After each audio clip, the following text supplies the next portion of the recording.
Olá pessoal, eu sou o Miguelzinho, eu tô com 1 mês e meio e tô crescendo bastante, tô bochechudo. Aqui tá frio, né meu amor?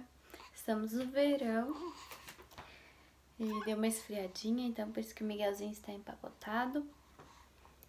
Ele tá crescendo bastante e hoje eu vou falar sobre a gravidez, como que eu descobri a minha gravidez.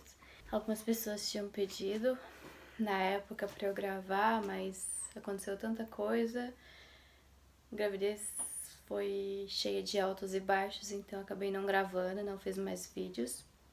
E agora que o bebê tá um pouquinho maior, tá ficando um pouquinho mais fácil de gravar, então eu vou tentar dar uma atualizada aqui no canal. Bom, eu descobri a minha gravidez com quase 3 meses.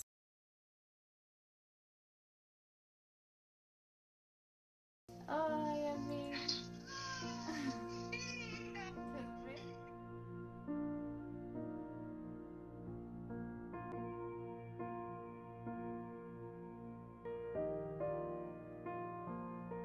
Se tiver um risquinho é negativo, se tiver 2 é positivo.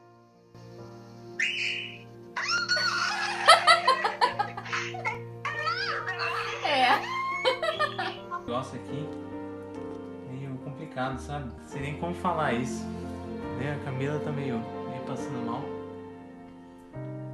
Aí descobriu que ela tá grávida.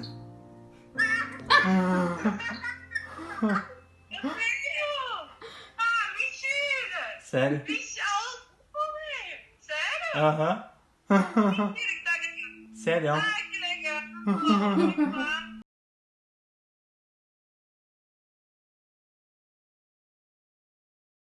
Eu descobri minha gravidez em setembro do ano passado. A gente tinha ido no churrasco e a gente tava comentando, eu tava comentando com algumas amigas que minha menstruação não tinha vindo, já era o 3º mês e tal, só que isso era muito comum, é muito comum pra mim. Então, que tava estranho, aí falaram que, será que você não tá grávida e tal? Começou o pessoal a comentar, mas toda vez que eu fazia teste de gravidez, sempre dava errado. Então, com aquela... tava com um pouco de medo da frustração de novo, de dar negativo. Mas no final do dia, como eu tava com muita dor de cabeça e eu queria tomar um remédio pra tirar... pra tomar o remédio em paz, a gente foi na farmácia e nós compramos um teste. Quando cheguei em casa, já fui fazer o teste de farmácia e deu positivo na hora. A minha reação foi eu entrei em choque. Quando meu marido veio até mim, eu tava com a cara vermelha. Minha pressão acho que subiu lá nas alturas, depois desceu, porque eu não tava acreditando que tinha dado positivo. Deu positivo assim, rapidão. E todas as outras vezes que eu fiz, milhares de vezes, a gente ficava esperando, com a esperança de que depois ia dar outro pontinho, outro risquinho, e não dava. Mas dessa vez foi assim, rapidão. Isso foi no sábado. Na segunda eu fui trabalhar, eu tava trabalhando em uma outra fábrica, fazer um gancho aqui. Eu trabalhava numa fábrica que fazia peça de aviões. E aconteceu umas questões lá e eu resolvi sair dessa fábrica, trocar de emprego. Então eu tinha acabado de entrar numa outra fábrica que fica perto de casa, que fazia motor de bicicleta, daquelas bicicletas elétricas. Aí fui trabalhar normal, como todos os dias. Passando mal com enjoo, mas sempre foi muito comum pra mim, né? Trabalhei, ainda não tínhamos a confirmação do médico de que eu realmente estava grávida.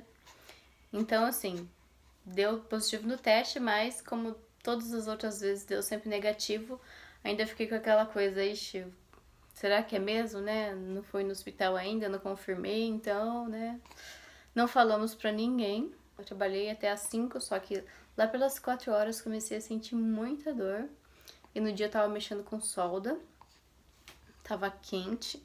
Achei que poderia ser do calor e tal, mas a dor bem no útero mesmo. Aí fui no banheiro no intervalo e tava com sangramento. Aí já fiquei assustada. Aí falei com a minha mãe, com algumas pessoas e dizem que o sangramento é normal, mas eu fiquei encucada. Aquilo pra mim não era normal. Eu achava, tinha pra mim que não era normal. Saí do serviço, já falei pro meu marido que eu teria que ir pro hospital e como tinha acabado de trocar de emprego... Opa! Miguelzinho soltando os garotinhos. Como eu tinha acabado de trocar de emprego, eu tinha acabado de entrar também no seguro de saúde do meu marido. E eu tava sem o cartão de seguro, então eu tive que sair do serviço, vim pra casa, tomei um banho rapidão e fui ainda, tive que ir no escritório morrendo de dor. Aí fui no escritório, quando eu saí do escritório eu já tava assim, penando pra andar, já não tava conseguindo andar direito, tava andando encurvado. Aí voltei pra casa. Aqui no Japão a gente tem que ligar antes de ir no hospital, porque os hospitais você tem um horário pra fazer o cadastro normal do dia. Então, por exemplo, das 9 até as 3 eu poderia talvez chegar lá e ser atendida pela emergência. O esperado é que se agende, né? Na maioria dos hospitais. E como era já fora do horário de expediente, eu tive que ligar antes. Então, eu liguei para o hospital, onde eu estava fazendo já acompanhamento com o ginecologista. E expliquei pro meu ginecologista que tinha dado o teste positivo e tal, e que eu tava com sangramento. E eles falaram, vem pra cá agora. Aí, só que eu tinha que esperar meu marido. Então eu esperei o meu marido chegar, nós fomos pro hospital. Aí chegando lá, eu não tava conseguindo andar, tava me arrastando já. Me levaram pra fazer os exames e tal. Aqui no Japão eles fazem, não sei como é no Brasil, mas aquele ultrassom intravaginal, ultrauterino, sei lá como fala em português. É Chonpakensa aqui no Japão. E aí ele fez o teste, aí na hora ele falou, o bebê está bem. Nossa, quando eu vi aquilo, o bebê está bem, foi assim uma mistura de euforia com, ai, sei lá. Era a melhor coisa que eu poderia ouvir, porque já quando começou o sangramento, eu já pensei em mil e uma coisas. Vou perder meu bebê, não sabia quanto tempo eu tava de gestação. E aí ele falou que eu tava com quase 3 meses já. Ele falou, você não sabia que você tava grávida? Aí eu falei que eu não sabia. O sangramento era por causa de um hematoma que tava no meu útero e tava dando início de aborto. Então, já descobri a gravidez e já veio isso logo de cara. Nos dias seguintes, eu já comecei a tomar medicação para segurar o bebê. E eu recebi um atestado que o médico falou que eu tinha que ficar 4 semanas de repouso absoluto. Não levantar pra nada a não ser ir no banheiro, pra comer e ficar deitada pra segurar o bebê. Então, eu tinha acabado de entrar na fábrica nova, tive que ligar na empreiteira, eu tava trabalhando por uma empreiteira japonesa. Liguei pro pessoal da empreiteira, expliquei que eu tinha descoberto que tava grávida e que eu tava com início de aborto já e que eu teria que faltar durante 4 semanas. Isso foi, assim, o ó pra eles, né? Aqui no Japão eles não estão nem aí se você tá morrendo, se você... Enfim, não estão nem aí com o seu estado, com a sua saúde. E mesmo assim, eu mandei o atestado, né? Que dizia que eu tinha que ficar 4 semanas de repouso. Ainda briguei com o médico, relutei com o médico, dizendo que eu tinha acabado de entrar no serviço novo. Será que eu não poderia, né? Trabalhar alguns dias apenas? Aí ele falou assim, que aqui no Japão tinha regras, tinha leis, e que a prioridade era o bebê e não o serviço. Ok, realmente penso assim. Só que aqui, quem mora aqui sabe como é complicado você ser demitido assim de uma hora para outra. Diferente do Brasil, o direito trabalhista daqui do Japão protege quem tem o poder, o dinheiro. Não tutela o trabalhador. Então, não sabia disso. Eu fui descobrir tudo com a minha demissão. Então, eu entreguei o laudo do médico, o atestado, que dizia que eu estava com início de aborto e que eu tinha que ficar 4 semanas de repouso, não poderia trabalhar. E a fábrica, 4 dias depois, me demitiu. Então, o pessoal da empreiteira ligou dizendo que eu havia sido demitida e tal. Levei pro Ministério do Trabalho aqui do Japão outra porcaria. Esperando que eles punissem de alguma forma, porque sabe-se que não pode se mandar grávidas embora do serviço aqui no Japão. No Brasil é muito mais rígido. Com certeza, bom, eu sabia que eu poderia entrar com processo e eu ia ganhar facinho. Só que aqui no Japão é diferente. Aqui não existe na lei trabalhista uma lei que tutele as grávidas. Então existe uma lei complementar de inserção, de incentivo para que homens e mulheres tenham direitos iguais para trabalhar e que não dispensem mulheres grávidas. Só que isso é uma lei complementar. Essa lei não tem muita força. Na verdade, aqui no Japão, essas leis, assim, em questão de trabalho, são péssimas. Quem trabalha aqui sabe como funciona. A gente pensa, bom, eu cresci aqui, pensava que seria tudo sempre certinho, ainda mais trabalhando numa empreiteira japonesa. Mas não foi isso que aconteceu. Não entrei com processo, eu ia entrar com processo, mas todos os órgãos governamentais que eu recorri disseram: você só vai se estressar, você só vai gastar dinheiro, e eles vão sair com a razão, porque eles têm que alegar que você foi... No papel tem que estar escrito: ela foi demitida porque estava grávida. Aí sim a empresa poderia ser punida. Mas como eles alegaram baixa da produção, então o Ministério do Trabalho falou que não adianta. Eles até ligaram lá, só para dizer que ligou, e disse que a fábrica... Aí falaram que a fábrica alegou que teria caído a produção, que mandaram 3 funcionários embora, não só a mim. Então por isso eu havia sido demitida, sendo que na mesma semana, na segunda-feira eu tinha tido uma reunião, porque eu já tinha completado meu prazo de experiência. Os chefes falaram que gostaram do serviço, que eles tinham intenção de ficar comigo por muito tempo. Na terça-feira foi isso que aconteceu, eu senti as dores, deu sangramento. Na quarta eu já enviei o atestado, o laudo. Na quinta ou sexta eu já fui demitida. Então foi aquele primeiro choque, né? Foi aquele primeiro choque. Acabei de entrar no emprego novo. Aqui no Japão, quando a gente entra no emprego novo, não passar, se não me engano, 1 ano, você não tem direito à licença maternidade, nenhum dos benefícios. Então eu sabia que já teria esse problema, que eu não teria direito à licença maternidade. As leis aqui no Japão são bem diferentes das leis do Brasil. Quando eu estudei na faculdade, nossa, me inteirei, e eu imaginava que no Brasil, como funcionava essa parte, né? Como a CLT, ela tem certinho a tutela com as grávidas e tal, tem todo o procedimento. Cabe processo, a gente sabe que é difícil a gente perder quando você tá grávida e você realmente é demitida, tem como comprovar tudo.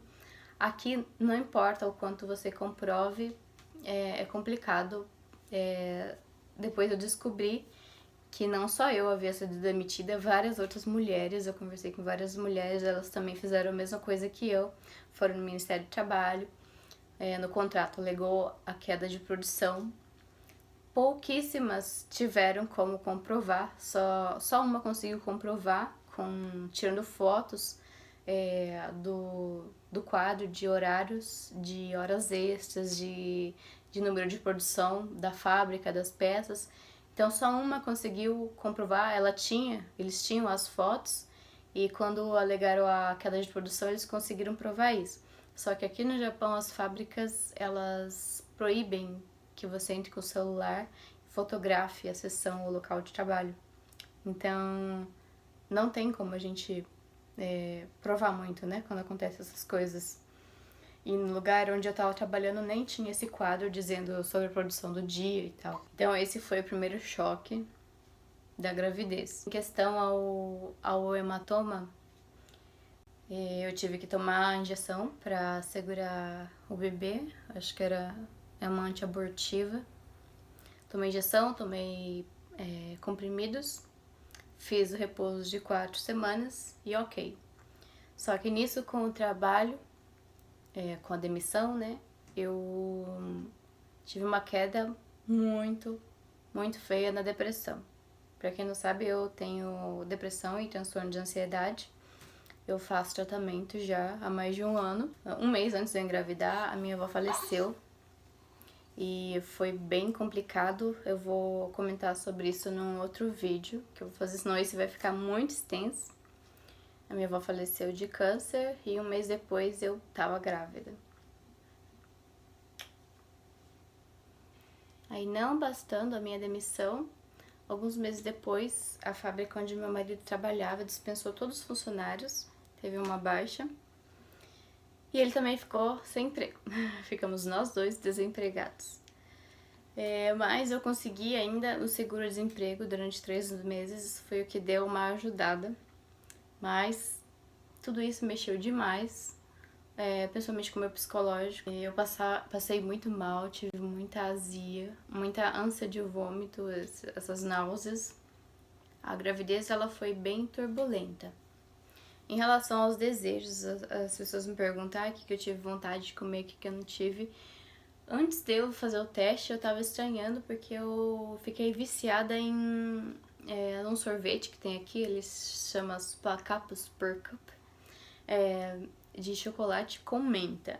E eu comprava 3 daquilo e mandava tudo, comia tudo. No outro dia eu voltava lá e comprava mais. Tanto que agora eu não consigo nem comer mais esse sorvete, mas eu fiquei muito viciada nesse sorvete, eu queria comer isso. E eu comia bastante ovo cozido. E como eu passava mal, eu peguei aversão a ovo. Eu peguei nojo de frango. Teve uma época que eu não conseguia comer frango de nenhum jeito, de nenhuma forma. Eu não conseguia, durante a gravidez, não conseguia preparar frangos. Eu não conseguia pegar no frango, só de olhar me dava vontade de vomitar. Então, no começo da gravidez, eu sofri bastante com náuseas, com azia, uma queimação horrível. Agora explica-se, né, porque o pacotinho nasceu cheio de cabelo. Então, tudo cabeludinho, tem até uns pelinhos nas perninhas dele. Os cílios gigantes do papai. Enfim, tive a azia, então eu não engordei muito no começo. Só que depois, com o tempo, quando foi melhorando, eu comecei a ter um apetite e no final da gravidez eu tava comendo assim como eu nunca havia comido na vida. Muito engraçado, a gente até foi no restaurante e eu realmente tava comendo por 2. Comia um monte de doce, me dava muita vontade de comer chocolate e sorvete. Já não gosto, né? E o que mais? Aquele chocolate Snickers de amendoim. Eu nunca fui muito fã, mas na gravidez me deu uma vontade louca de comer esse chocolate. Desejos loucos, comer terra, telha, não tive. Não tive, eu queria mais comer doce, ficar comendo doces e no final eu tinha muito apetite. Então, eu não sou uma pessoa que come muito e durante o dia eu comi incontáveis vezes. Então, na minha gravidez, até o final eu engordei 20 quilos. Isso é totalmente contra o padrão aqui do Japão. Depois eu vou fazer um vídeo explicando como funciona certinho essa parte do médico e tal, mas aqui eles são extremamente rígidos e você pode engordar até 10 quilos. Bom, assim foi como eu descobri a minha gravidez. Eu vou dividir as outras coisas que eu quero falar em outros vídeos, porque vai ficar extenso demais. Se alguém tiver alguma dúvida em relação a como funcionam as coisas aqui no Japão, como funciona o processo de pré-natal, a questão da ajuda do governo, pode mandar mensagem, tem o Instagram também, vou colocar na descrição e vou colocar aqui no finalzinho do vídeo. Tem o Instagram do Miguelzinho também, que já capotiu aqui. E é isso, então até o próximo vídeo.